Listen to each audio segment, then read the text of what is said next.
We had a great interview earlier today with Case Stoner. We're going to have more. I don't think I have. Well, let me look at my calendar. I should be able to tell what I have coming up. No, I can't look at it right now. Not through this interface, but I know I have some coming up. And yeah, I don't know. I get to the point where I'm a little bit perplexed. I was commenting on posting about Philip K. Dick, who initiated the science fiction journey for a friend of mine. She'd read Asimov's books before him and was intrigued, but Philip was the one, Ubik in particular. And she quotes him from Ubik saying, "Metabolism is reflected as a burning process, an active furnace. When it ceases to function, life is over." "They must be wrong about hell," he said to himself. "Hell is cold. Everything there is cold. The body means weight and heat. Now weight is a force which I am succumbing to, and heat, my heat, is slipping away. And unless I become reborn, it will never return. This is the destiny of the universe, so at least I won't be alone." And he's thinking about the heat death of the universe. I notice I'm alone here in the bunker right now. That's okay. I can read you some other things that, trigger my imagination. In this case, I'm looking into a little bit of why is there something rather than nothing? History and the absolute, progress without good and evil. And it's essay about Georg Wilhelm Friedrich Hegel from 1770. He lived until 1831. And it would not be true to say that Hegel invented what we call the philosophy of history, which is the activity of reflecting upon the meaning and direction of human history, although in modern times he has been considered the driving force behind such reflections. St. Augustine engaged in them before him, as did, in modern times, Bossuet. I guess I pronounced that right, Bossuet, Bossuet? But Hegel's aim was different from theirs. Augsburg, Augustine, and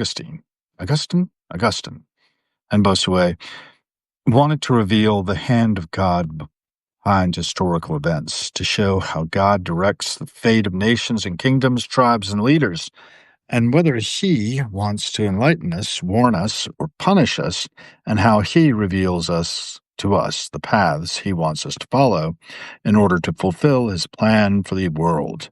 God himself, however, cannot, for them, be subject to historical change, being infinitely perfect and immutable. He cannot be more complete or fulfilled than he already is, and thus cannot be guided by any aim involving his fulfillment or completion. But a history of God is precisely what Hegel's work, viewed in the comparative context, can be said to be, or rather, it is a history of the absolute spirit. Here the absolute is a historical reality, to the extent that the concept of historical absolute is not self-contradictory, which gradually reaches its fullness through the history of the world and of human culture, using these as the instruments of its own fulfillment. Such an idea is, of course, unacceptable from the point of view of any kind of Orthodox Christianity, for it is unimaginable that God should practice his perfection and try to improve himself. The contrast is not, in fact, that sharp and clear-cut. It can be softened. For some Christian philosophers of a pantheist bent, the idea of a historical God was not an absurd one, although they did not use the expression in their works. The great 9th century theologian and metaphysician Johannes Scotus Erigena, for example, wrote about the history of God, a God who, having created an imperfect world, tainted by contingency and evil, guides that which world towards union with him, and is himself fulfilled only through that union. Yet the diversity of creation is not abolished at the end of this cosmic drama that endures in all its richness. God needs the act of creation, It is only through self-estrangement and a kind of self-negation, the negation of his own infinity, and finally by reabsorbing his creation anew, that he reaches his fullness. All the way up to the 20th century, this idea, or a variant of it, can be found in the writings of Christian thinkers and who succumbed to or were touched by the temptation of pantheism. Dissatisfied with the traditional representation of God and the world, they sought an answer to the question of why God should have created the world if he is a self-sufficient absolute. This is Hegel's question too, though differently expressed. His aim is to discover the full meaning of the history of the spirit. The spirit uses the history of human culture as an essential tool in its progress toward ultimate fulfillment. The history of mankind is thus part of the history of the spirit, which is both the beginning of the evolution of being. For Hegel, this is a truth so glaringly obvious that it requires no discussion, and its end with the achievement of perfect unity. In order to achieve such unity, the spirit must break down the barrier between itself and the object of its cognition. It must abolish the distance that separates them by assimilating the object entirely. For if the object is foreign to it, it is also contingent, and thus restricts the spirit, which must encompass everything. It must be everything. This, too, is a problem inherited from Christian theology. God apprehends everything and himself, and through himself, something outside him, separate from him, would be a restriction of his infinity. It is only when the spirit, through the travails of history, assimilates being in its entirety and becomes one with it, abolishing its contingency but without destroying its diversity, that its inexorable progress toward its ordained fulfillment comes to an end, having attained its ultimate goal. This progress cannot go on infinitely as it does in Kant's philosophy. If it did, the ground left to be covered would always remain the same, namely infinitely long, always remain the same, namely infinitely long, and thus no progress would take place. So the evolution of the spirit must have an end. This evolution takes place through the constant negation of the previous stage attained. Successive negations abolish each previous form. Sooner or later, each form attained will be destroyed, but its destruction does not annihilate it completely, for its richness is preserved in the next stage. We can understand this process because we partake of reason, which not only perceives the evolution of being, but is itself also an element of that evolution. From this, it follows that reason itself, as an instrument of the spirit, is changeable and relative. In other words, our perception of the world and the things and events in it is always part of that world. It is not independent of it. This in turn leads us to suspect that until being attains its perfect ultimate form, we cannot make any claims to truth in the ordinary sense of the word, as at most we can make claims about historical legitimacy. This is a change of cognitive attitude. We are supposed to be aware of the fact that our thought is itself an element of what it thinks about, not an external observer or legislator, at least until being is entirely freed from contingency. Consciousness unites with its object, and the infinity of the spirit is fully realized. Thus, we cannot define reason through any of its supposedly eternally valid abstract rules. Yet we can be certain that the world, progressing ever higher in its evolution, is also becoming more and more rational, that its destiny is being fulfilled in its increase of reason. Hegel's most famous and most often cited dictum says that what is real is rational, and what is rational is real. Some have construed this defiant view as the depressing injunction to acknowledge the rationality of every actually existing social or political form, however unacceptable when judged by our ordinary criteria, for even the most dreadful of forms merits our approval by virtue of the very fact of its existence. This would be a call to universal apathy. But such an interpretation would not be quite accurate for Hegel to say that we must first make sure that what we think we are observing at any given stage of evolution really is real, for its doom may be imminent. It may only be pretending to be real, and in fact will at any moment be swept away by the inexorable force of progress. Hegel neglects, however, to tell us how we are to go about making sure of this. We know that every existing stage must be annihilated, but we have no way of determining whether what we see is still historically well grounded or already gone. The memory of a dinner already eaten, in particular, we cannot make any assertions about this on the basis of abstract moral principles by appealing to our idea of what should be the case, but is not, to some idea of an ideal world. Hegel rejects such moralistic approaches to the world as pointless utopia building.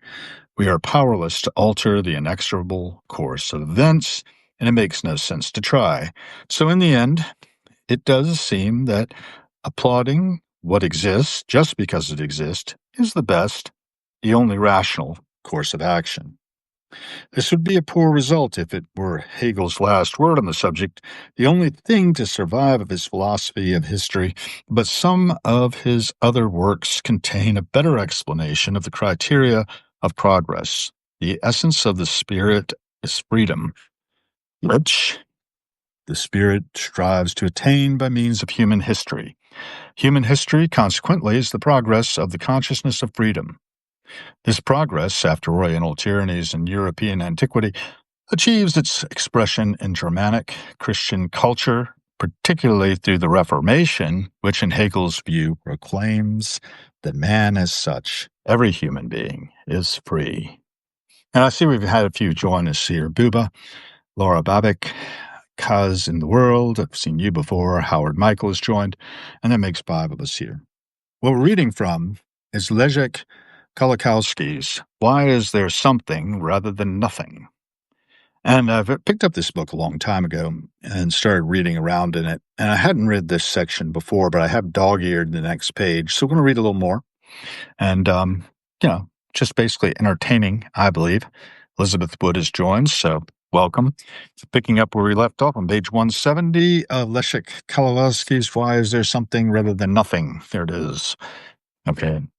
This progress in human history is not the intended aim of the human agents through whom history happens. It is unrelated to their intentions.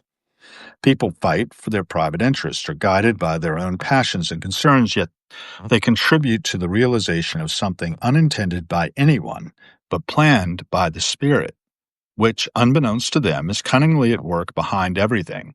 History unfolds towards an end, but its indirectness does not inhabit our minds.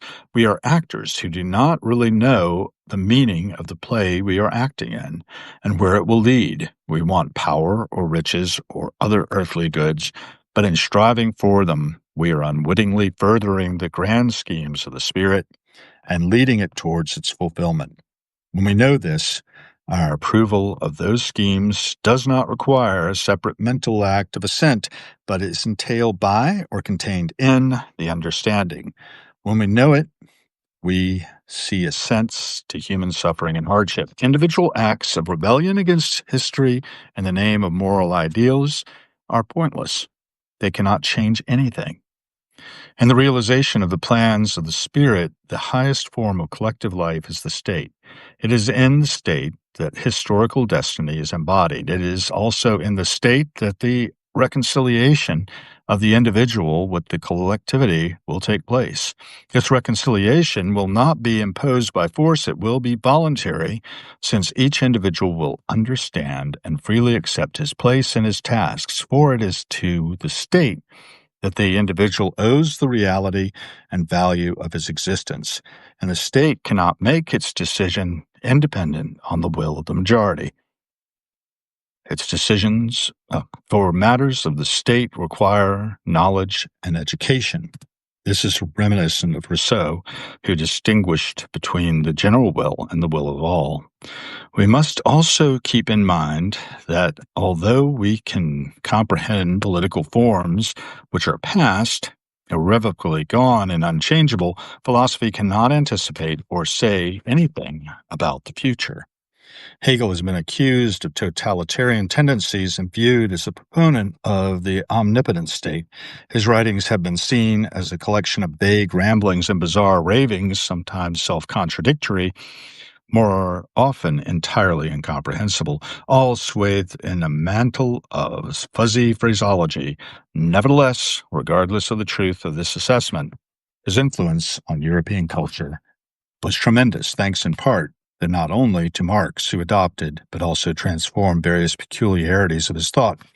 The questions Hegel raises are of a very general kind, and a full answer to them, if one is possible at all, would require a great deal of long and hard work. But they are questions we often encounter. Among them are the following, and here are the questions. What criteria can we use to measure progress in history if we refuse appeals to the idea of good and evil? Setting aside the question of progress in technology and medicine, though it is also interesting to ask whether there are any reasonable grounds for disputing the idea of progress in these domains as well. And if such criteria exist, do we have any grounds for saying that human history is indeed a history of progress? There have been occasions in the past, as we know, when majority of a nation or a people enthusiastically supported criminal, destructive, and murderous acts, crimes against humanity. In view of this, should we conclude that it is safer to abandon the idea of appealing to the will of the majority? And if so, on what basis should important decisions be made? And how can we make sure that they will not be murderous, criminal, and destructive? Philosophy, according to Hegel, cannot legitimately make any claims about the future.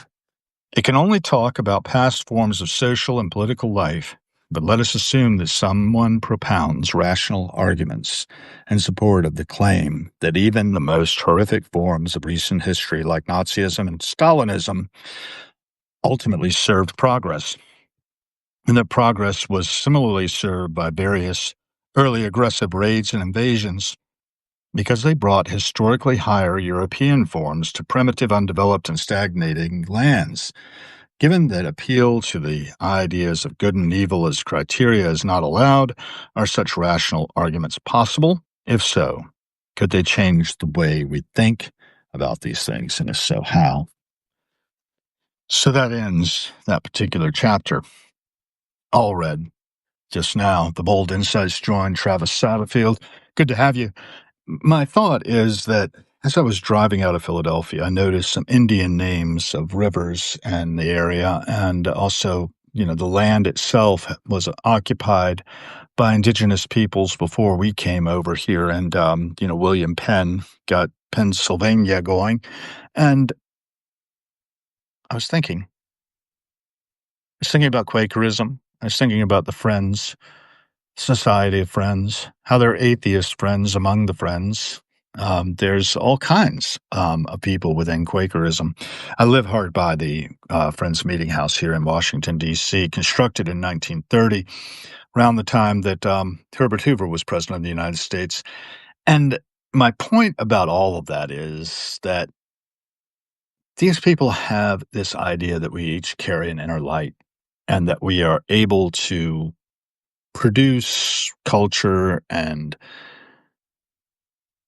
realize the vision of the perfect masters, right, that have come before us, that have laid down the precepts of our society, and that we try to follow in our own individual lives and therefore in our cultural lives as well, one would hope.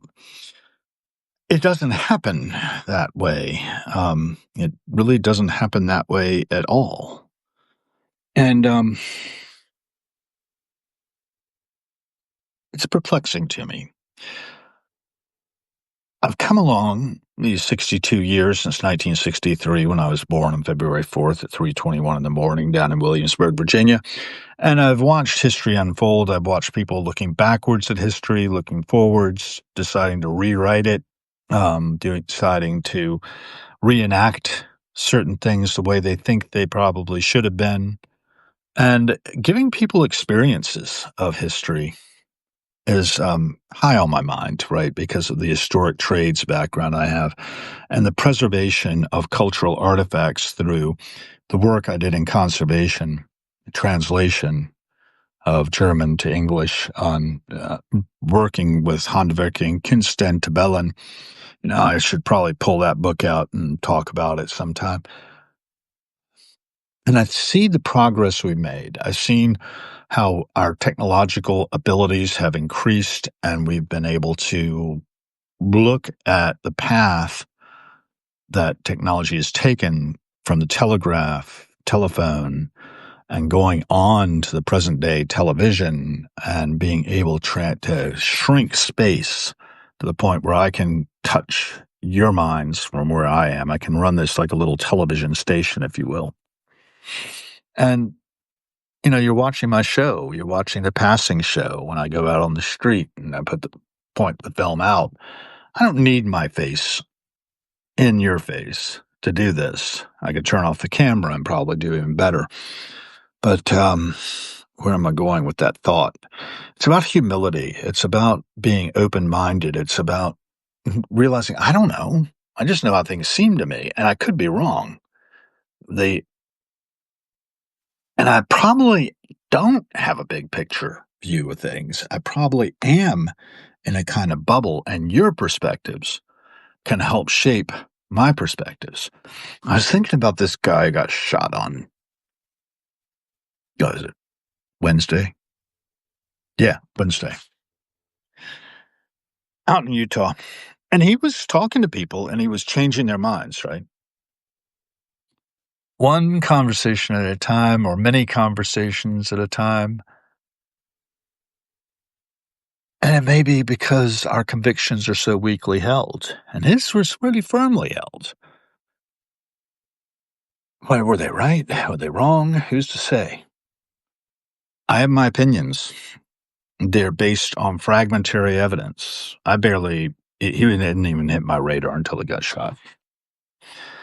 And he had a lot of people's radar, though. He was significant in that aspect. He had ripple effects into the society. And for better or for worse for him, apparently, because of the impact he had on one particular young man, apparently pulled the trigger and changed his life forever and changed that everyone associated has been changed. The ripple effect of that one shot reverberates into the foreign press. I was talking with David A. Andelman about this earlier on Zoom Reverse. I wanted to pull in the idea of David Hogg and the work that he's done since being a survivor of the Parkland shooting, rising up to be a co-chair of the Democratic National Committee between like February and June. And he's out of there now. I'm thinking, there's some real significant stuff to be gleaned from that information. I'm not sure what the answer is, what I should be gleaning from that information, what I can glean from that information. I think that it's really the whole, Parkland shooting was just one in a series. And those kids did get up there and make some pretty powerful statements. When I was growing up, we lost a young man in my cohort by just stupid shit. He fell to the ice of the lake, drowned. I was 12. And it struck me that any moment, any of us could be cut out of life. And he was a good kid. And he'd be my age, a little older now. And he's not. We lost another one just recently. We're going to be memorializing him. All these guys were part of the Colonial Williamsburg Fife and Drum.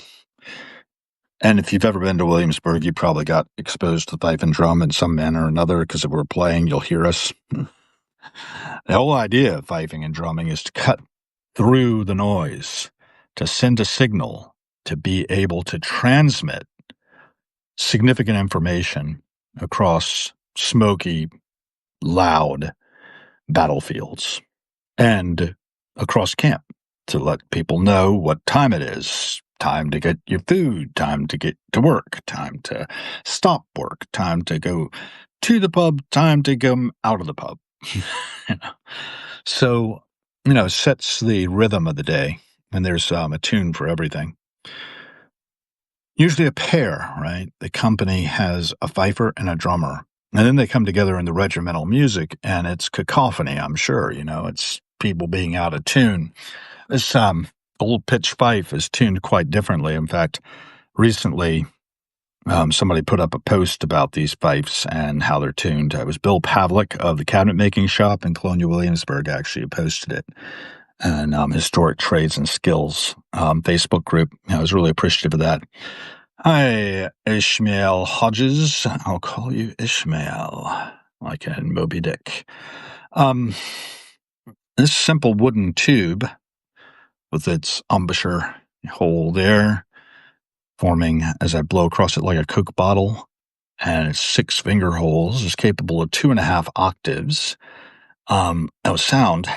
And then I'll be playing it for Dylan Pritchett, who was an African American member of the Fife and Drum Corps. In the time period I was, he was a fife sergeant when I rose to the rank of corporal and taught our repertoire class. He was the section leader, in other words, of the fifers. He was a drum major as well for us on occasion, including an alumni march we did on July 5th, 2008, in which he grabbed up a mace, and the 5 corps that were on the field fell into one, and we marched, and it was loud, and I just loved it. It was such a moment. We weren't supposed to do it. It sort of disrupted programming on the streets as we went all the way down to the Capitol. Countermarch came back and went up to our building. And then we broke off, and it was good. Dylan died at 66 just recently, and it shocked a lot of us to have him gone. He was a storyteller. During the time that we were coming up, 1974 or so, we started interpreting African-American history in Colonial Williamsburg, and he was one of them who was out there at the slave quarters and Carter's Grove Plantation and other venues around town, giving something of what the culture of half the population of the area was. There's enslaved African Americans for the most part, indentured servants as well. And then there's, all the other people, who shaped and moved heaven and earth to create the United States of America against the odds. Against the odds. I mean, the chances of us winning at Yorktown, well, they turned out to be 100%. But it wasn't necessarily going to go that way. If we didn't have the French fleet out there bottling up the British, keeping them from rescuing Cornwallis, we would not be necessarily the independent country we are today, maybe. But the French helped us out. Rochambeau and his troops from the French army were there at Yorktown, along with the Marquis de Lafayette, who holds forth still today. We're just coming up on the anniversary of him sailing back to England after his visit to America in 1824, 1825.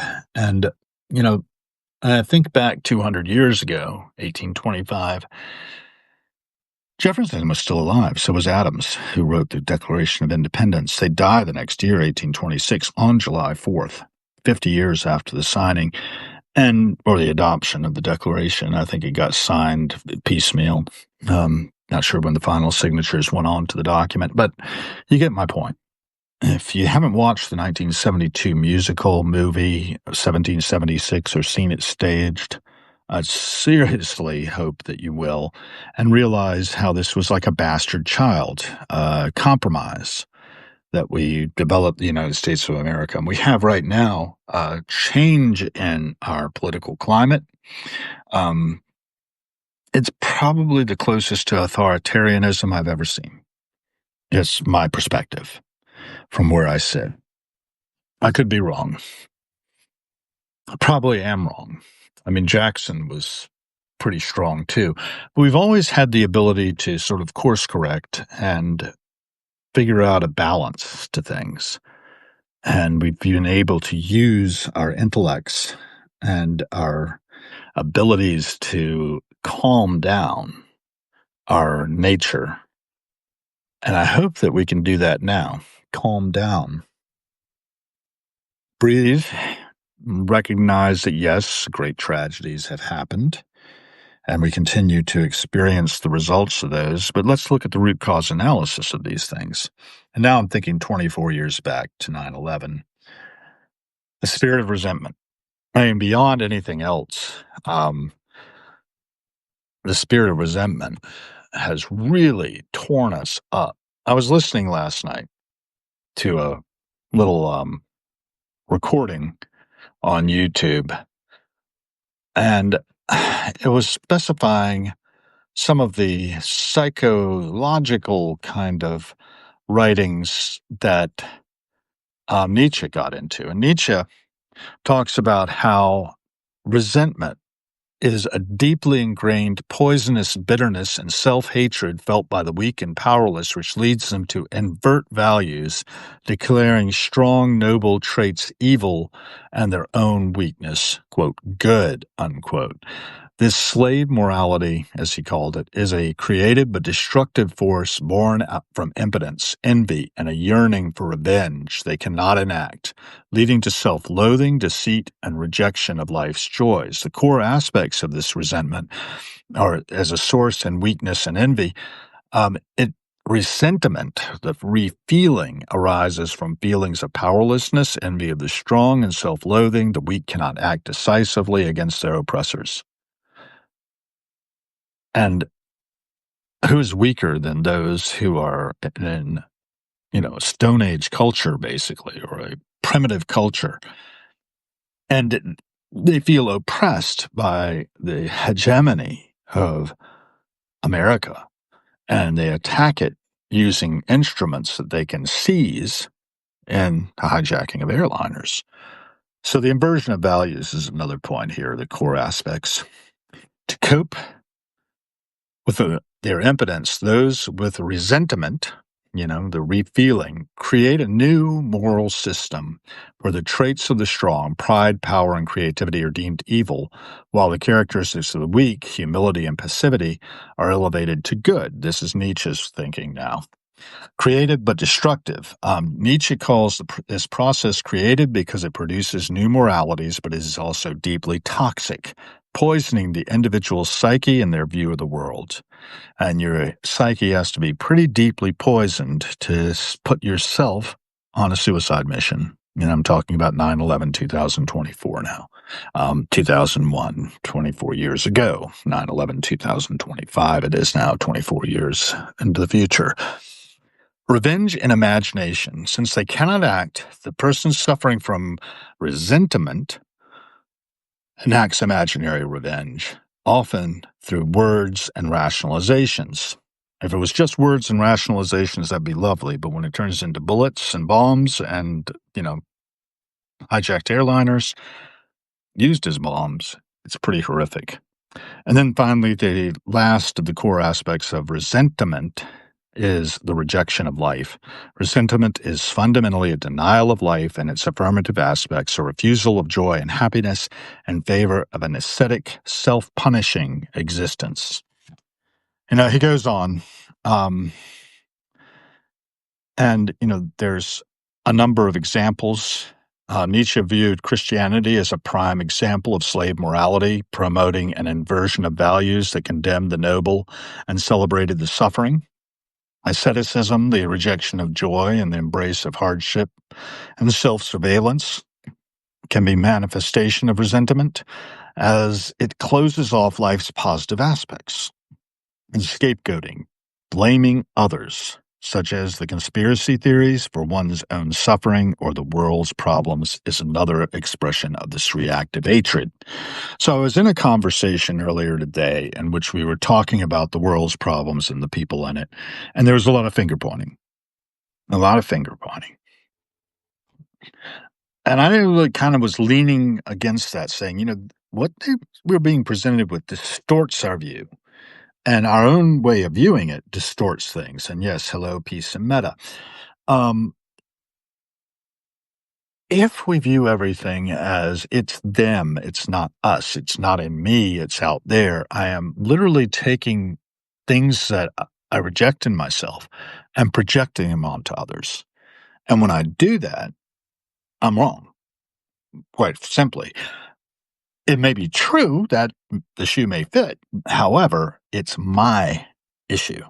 It's down here. It's an inside job, and we're doing it to ourselves. We're allowing it to be done to us as well by projecting that energy and perhaps having it adopted and embraced by those who appear to be changing the deck in favor of piling up wealth over here. For example, that's one thing I think a lot of us resent is that the ultra wealthy have way more than they need and seem to be doing whatever the hell they want with it. And there's no chance of us ever getting our piece of the pie. You know, I don't know, man. Is that really true? Or is it the way I'm thinking about it and therefore I'm making it true by the way I look at the world and the people in it? One of the things I used to use to soothe my feelings of inferiority, but it never really went away, was that I would work in the Carnegie Museum of Art in the conservation section. I would take my time and go on my lunch break and walk around and consider the entire place mine. I was just being really magnanimous and letting everybody else enjoy it. And I realized, megalomania is a great insulation against reality. So I was not so delusional as to try to take anything home, but I did enjoy having a collection of art that really felt like mine. Because I got to work there, I had free access to everything. I actually was helping to treat products that or possessions of the museum. These are cultural artifacts. These are things that belong to humanity, for God's sakes. And they were collected and displayed or stored in our facility and cared for by my particular department, the conservation department. I loved it. And we also took care of the Andy Warhol Museum stuff. And then one night, somebody had a tube of lipstick that was given out as party favors at Factory Fridays, I think they called it at the time, and a little party they'd do at the Warhol Museum. And giving out lipsticks as party favors, not a brilliant idea, conservation-wise, because of course somebody put the lipstick in and kissed the painting of Bathtub.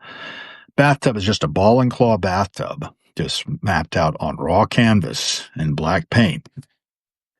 And Warhol had done it sometime in the early 60s. I want to say 1962, probably the year before I was born. And somebody planted a nice kiss on it, sure enough. And that, of course, couldn't come off with solvents. It would just soak and make a pink smear on the canvas, right?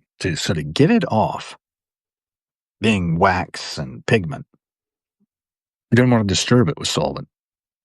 So I came into work one day, and the chief conservator, Will Reel, at the time, gave me a tube of lipstick and said, "Hal, this is lipstick. I want you to send it to NASA."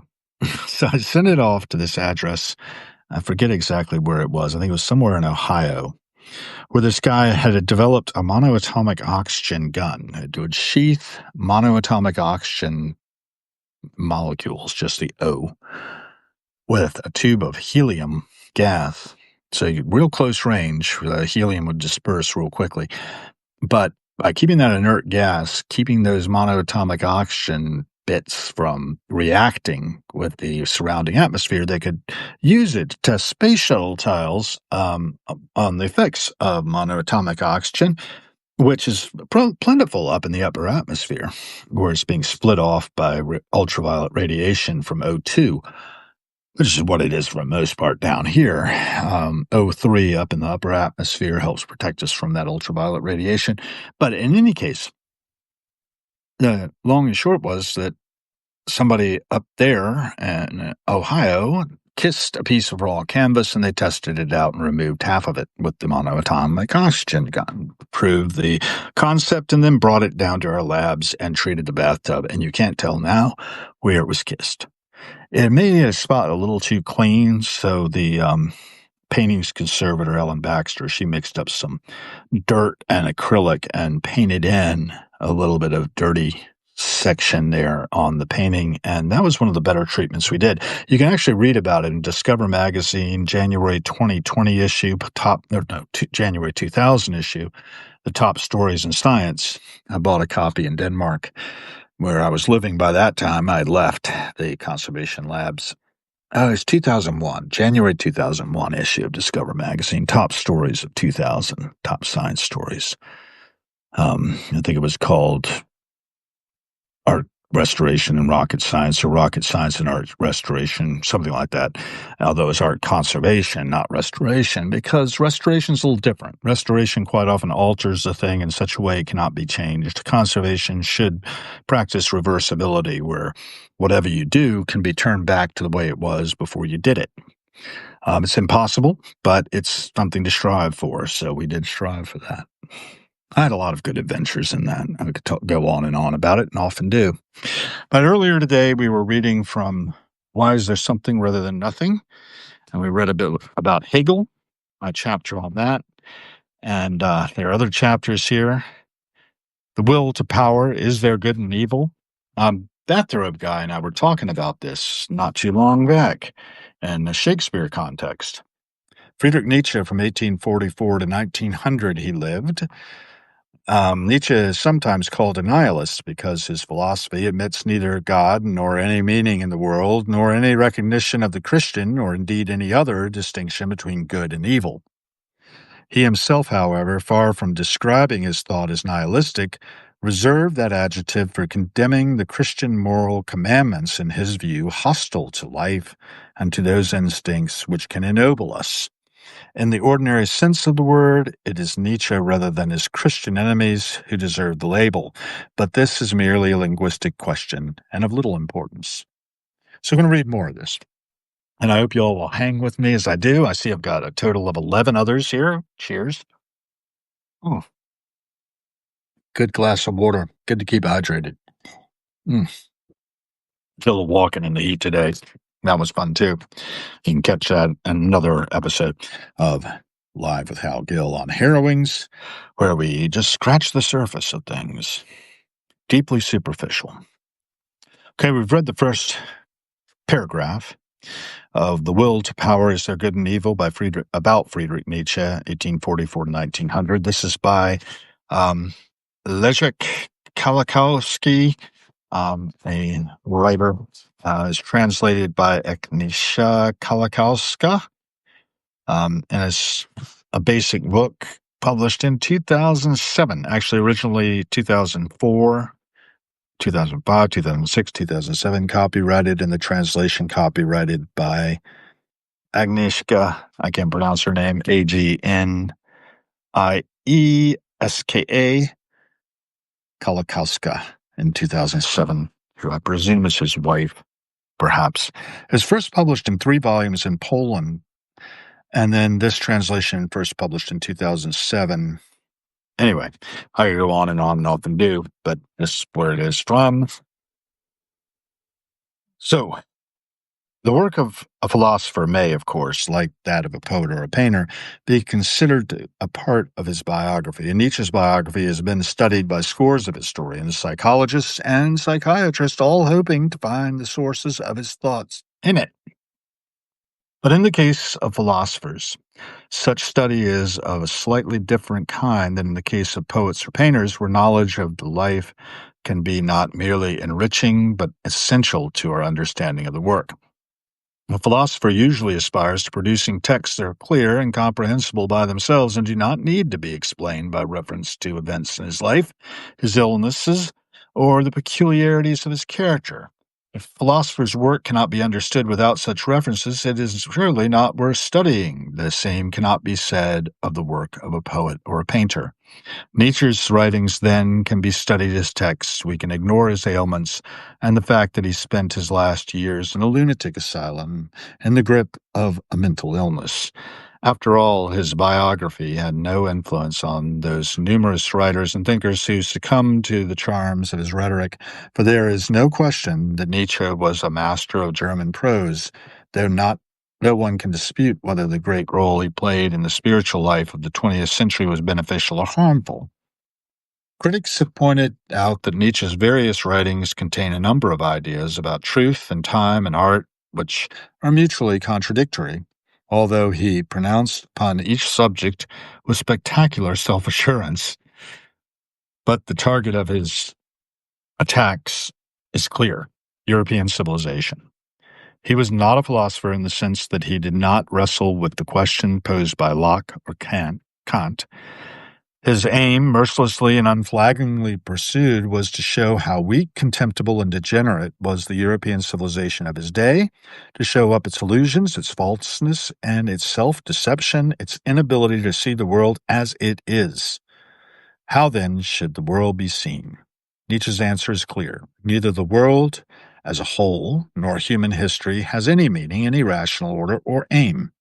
There is only mindless chaos with no providence watching over it. It is directionless, tending toward no end. There is no other world. There is only this world, and everything else is an illusion. To be sure, by Nietzsche's time, it was not as if atheism was something new in European culture. It was not shocking or unprecedented act of defiance. But Nietzsche's most famous sentence, Zarathustra's proclamation that God is dead, had a spectacular effect, for it did not mean simply that there is no God. It was a blow delivered to the heart of the bourgeois culture of Germany and Europe, and its aim was to demonstrate that the world of this culture, shaped by and drawing its cohesion and identity from Christian tradition, had ceased to exist and was deluding itself if it thought otherwise. Nietzsche wanted to force people to recognize that the world was empty. Was this godless, aimless, and orderless world conceived by science? No. In some of his writings, Nietzsche extolled science, and he was fascinated by Darwinism, which in his day was still a cultural novelty. Though Darwinism did not inculcate in him a belief in progress, in the constant improvement of living organisms through the mechanisms of evolution, he did approve of the idea of natural selection and the survival of the fittest, the idea that weaker, inferior specimens are eliminated and only the noblest and best of the species survive appealed to him, and he thought such a law should operate also on the human species. Weaker individuals should die while stronger survived and help the inferior ones die. He despised Christianity because it embraces the opposite principle. It would have us preserve and protect the wretched, the meek, and the weak, in defiance of the laws of nature and the laws of life. He thought Christianity was simply hostile to life. Nietzsche also espoused the Darwinian belief that man is an animal. This, of course, is something people have always known, but in his philosophy it meant that man is only an animal and nothing more. He also believed in the theory of eternal return, the Stoic doctrine that the universe has a finite number of parts and therefore also a finite number of possible arrangements, so that each must be repeated and will be repeated an infinite number of times, although vast abysses of time may separate each repetition. Thus, everything, every detail of all of our lives will be repeated exactly as it took place, although, of course, we will have no memory of our previous lives. This is different from the belief in reincarnation in Eastern religions, for it contains no idea of progress or degradation, merely a monotonous repetition of the same thing. Nietzsche took this fantasy quite seriously. Indeed, he looked on it as his scientific hypothesis. But on the whole, although he sometimes spoke in praise of science, scholars of Nietzsche even talk of his positivist phase, Nietzsche did not expect it to produce truth in the full, dignified sense. Science, like all cognition, cannot free itself from its biased perspective. It is supposed to be based on facts, but there are no, quote, facts, unquote, Nietzsche says, only interpretations. And we do not need science to tell us that heaven is empty and God is not there. Can we find any meaning to our existence in the Nietzschean chaos, any way to live in the belief that life is worth living? There is no meaning that is already given, waiting to be discovered, no external meaning with which our life is endowed, but we can create one. In order to do this, we must reject popular superstitions and abandon the precepts of Christian morality, which exalts compassion, weakness, and humility, and is hostile to life. It is a morality born of resentments and the desire for vengeance, the morality of slaves helpless herds who dream of taking revenge on their noble masters. We must replace the morality of the Gospels with a powerful affirmation of life and arm ourselves with the will to power. The morality of the noble and strong, the masters. This morality has no need of the distinction between good and evil. This is a distinction created by the morality of slaves. The word evil is unnecessary. Only the word bad is meaningful, and bad means hostile to life, hostile to the expression of the strong, triumphant life. But the will to power, a phrase forever associated with Nietzsche, can be understood in a narrow and wider sense.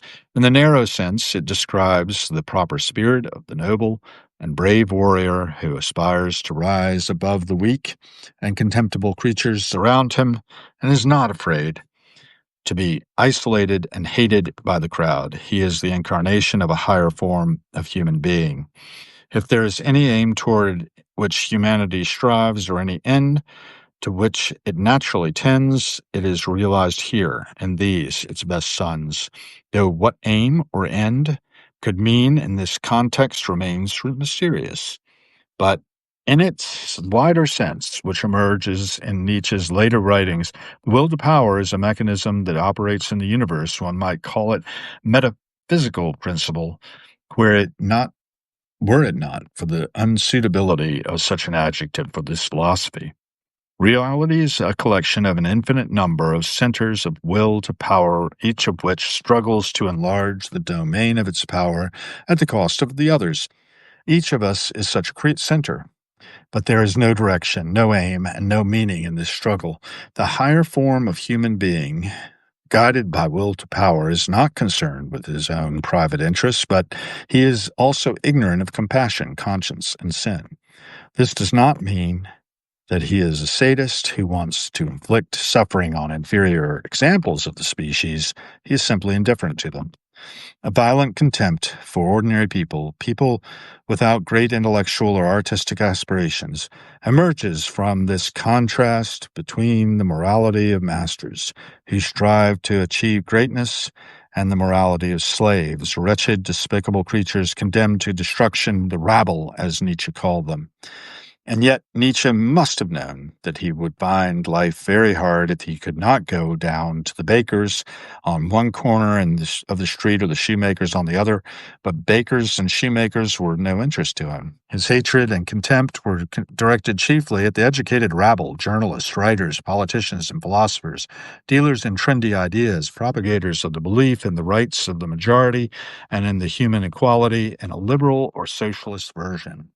He blamed them for the corruption and degeneration of European civilization and its inability to confront reality. Bertrand Russell remarked that Nietzsche's philosophy can be summed up in the words of King Lear. I will do such things. What they are yet, I know not, but they shall be the terrors of the earth.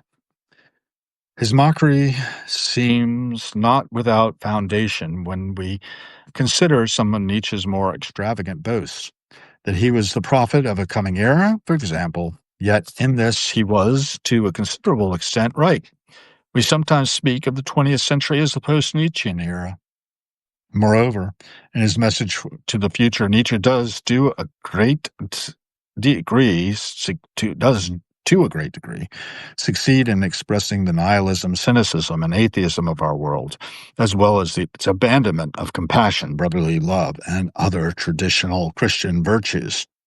His image was, of course, tainted by German National Socialism, which held him up as a herald, but it had to distort him and pick selectively from his writings to do so, for Nietzsche was neither a Nazi nor an anti-Semite, and this is not difficult to demonstrate. Had he lived to see the Second World War, he would probably have approved of the imperial designs of the Third Reich, even if they involved the extermination of other nations, on the principle that they were in accordance with the laws of nature. The bigger fish swallow the smaller, and it would be absurd to waste one's tears on lamenting the laws of nature. But he would have had only contempt for the Nazi rabble, for these were not the lonely and noble, though compassionless, warriors of his philosophy, but the embodiment of the herd instincts and emotions that he despised. So the Nietzscheanism of the Nazis was fake, though only half fake. But behind Nietzsche's noisy exaltation of life is apotheosis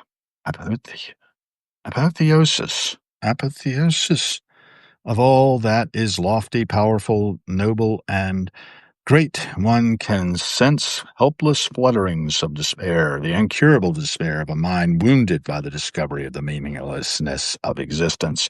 We might ask, and common sense provides the answer, although statistics cannot. Which group was larger, those who, inspired by Nietzsche's rhetoric, attained some kind of perfection in some domain of human endeavor, or those who, finding themselves unable to do so, committed suicide in obedience to his philosophy? Here are some of the questions Nietzsche suggests. Let us suppose that we have been converted to the belief in eternal return, the belief that we will repeat our lives in the smallest detail an infinite number of times. Would this be a pleasant prospect or a terrifying one, or an indifferent one? Nietzsche claims that Christianity is a religion of weakness and fear, hostile to the life and power. Can the fact that it triumphed and established its dominion over large swaths of the world be considered a refutation of this claim? Nietzsche tells us to exercise the will to power and create the meaning of life for ourselves, regardless of traditional moral laws and inherited ideas of good and evil. How, in this view, does a great artist differ in his greatness from a great criminal? Are we to admire both equally, since both created the meaning they wanted in their lives? And thus ends that chapter. There's so much more, you know. And, this is just a little book, little one. And I think that that's kind of key, a bit like a fractally entangled system. Yeah, okay. Not sure what we're referring to there. I was missing things. I don't know. I just know how things seem to me, and I could be wrong. So I try to keep that in mind. And as I'm keeping that in mind, I think I'm going to go on with my weekend. I think it's Friday, if I'm not mistaken. Isn't it Friday? And we're all here. We're in the game. We're still breathing. We can be the change we want to see in the world. I'm convinced of that. Every cent we spend is a vote for the kind of world we want to co-create. Every action we take has a ripple effect on every other action. While I'm here in the bunker with my voice resonating, and I'm sending those ripple effects out into the universe, I'm sending these photons out into the retinas of other people, something's changing. Something's happening. It's having effects. Go and have your own effects. Happen to the world as opposed to waiting for the world to happen. And what else do I want to say about that? I don't know. I could go on and on. Often do. It's been fun. And I'm going to wrap it up here. Harrowings, the passing show, live from the bunker. I'm Hal Gill, your host, and grateful that you could stop by. Lee, you just missed it. Watch the recording. Out here.